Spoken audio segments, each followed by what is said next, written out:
Hai teman-teman, lagi rame nih film Exil, film yang menceritakan tentang pengasingan mahasiswa Indonesia di luar negeri.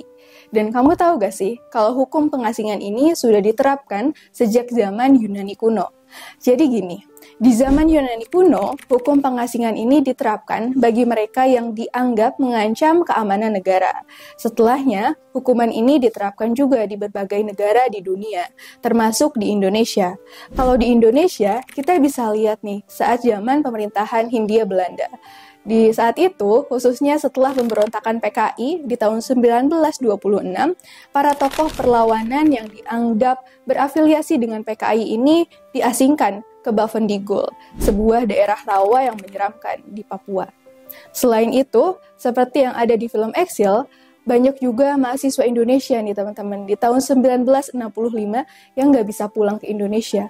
Jadi mereka diberangkatkan ke Rusia dan juga Cina oleh Orde Lama untuk melanjutkan studi. Tapi mereka akhirnya tidak mendukung Orde Baru dan mereka dianggap mendukung Orde Lama juga berafiliasi dengan PKI. Sehingga dilarang pulang ke Indonesia dan mereka dicabut kewarganegaraannya. Jadi selama berpuluh-puluh tahun, para mahasiswa ini menjadi eksil dan mereka sama sekali nggak bisa pulang ke Indonesia.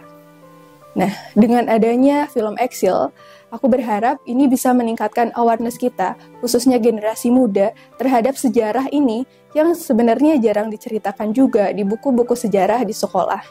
Selain itu, teman-teman, walaupun kejadiannya itu nggak terjadi saat ini, kita harus ingat kalau kita itu bagian dari sejarah. Dan kita ada karena kita itu hasil dari perjuangan mereka, para pahlawan kita. Jadi, jangan sampai kita lupa dengan sejarah. Oke teman-teman, terima kasih. Jangan lupa like, komen, dan juga subscribe.